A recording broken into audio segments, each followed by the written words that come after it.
Are you tired of your stream audio sounding like this, but don't have hundreds to spend on these? I'm going to show you how to get professional podcast audio quality for around $100.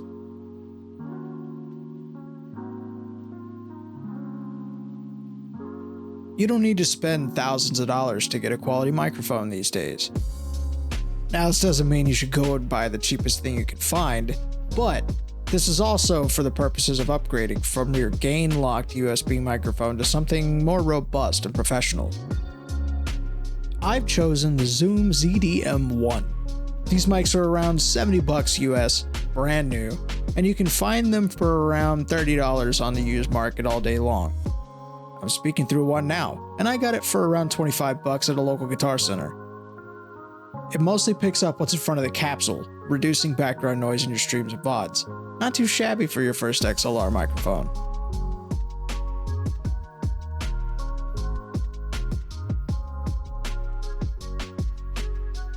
I've seen a lot of comments on videos asking, what's that small black box on the corner of your desk? This is the audio interface. It's the hub where all of your audio both goes in and comes out. I've worked in pro audio for quite some time, and I've chosen the Behringer Euphoria UMC22 as our audio interface today. They run for around $50 new, and I've seen them as low as $35 on sites like Facebook Marketplace. But always verify the model you're getting. The Behringer UM2 looks very similar, but has the cheaper Behringer Xenix preamp, which is a lot less headroom and way more noise in the line. Now I know what you're thinking. Third-party mixing plugins are expensive. That's why I've chosen very specific plugins from Analog Obsession. They're making donorware emulations of legendary analog mixing gear, from console channel strip to rack compressors. Specifically today, I'm using their Loads De-esser Fetish 1176 FET compressor and their Lala LA2A optical compressor, in conjunction with some of the stock plugins in OBS. If you'd like to support these unsung heroes, go check out their Patreon in the link below. In OBS, we start by adding an audio input capture in our sources dock. Set it to your UMC22 mic input, click the gears in the bottom, and make sure the box for mono is checked, or your speaking audio will only come out of one side of the viewer's headphones. For now, change audio monitoring to monitor and output so you can hear how your voice is being affected in the following steps. And since we're on the subject of monitoring, I'd like to take a moment to talk about this video's sponsor, Basson Audio. I've been using Basson's in-ear monitor solutions for 3 years now, with many different models stress tested in daily gaming, rehearsal, and performance scenarios.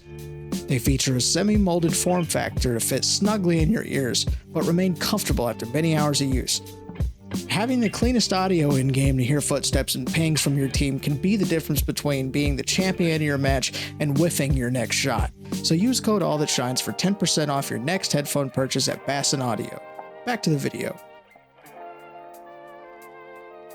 Because of how games and apps like Discord require very loud inputs, we're going to set our preamp gain at maximum for now.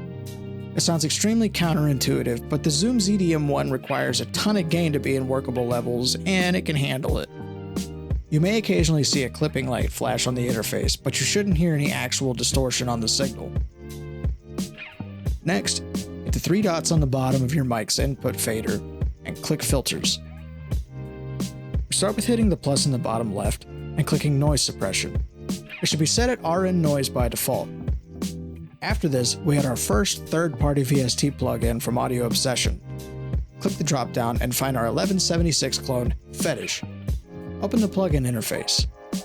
I know this kind of interface might be intimidating to some, but just copy my settings for now. This compressor acts as a net to tame the loudest peaks. Add another VST. This time, search for Lala and open the plugin interface. This one is a lot more simple. You simply use the peak reduction knob to smooth out the vocal. Don't raise the output or it'll introduce noise. A third VST, this time, is the Loads De-esser. This is meant to take any harshness out of your S's. Too much, however, can cause what sounds like a lisp. Only adjust the threshold to where you're reducing the heaviest of your S's. After that, we add a simple OBS gain plugin to boost the level to an audible volume.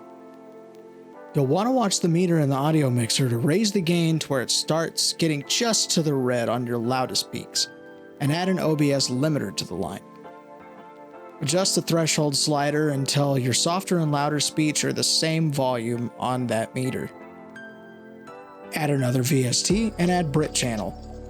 Read your manuals, but copy these settings for simplicity. This is just for tone. Finally, we have a noise gate. Copy these settings and adjust your open threshold until it stays open smoothly when you're talking and closes when you're not. The occasional mouse clicker bump in the background coming through is inevitable. The end result should sound something like this, the podcast sound. Bright, full, and up front, all for around $100. If you have an interface with multiple inputs, you can replicate this chain on each channel for a full roundtable podcast setup.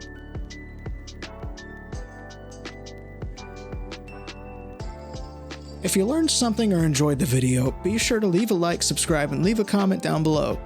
Give Analog Obsession some love on their Patreon and hit my affiliate link in the description below to get 10% off of your next headphone purchase at Basson Audio.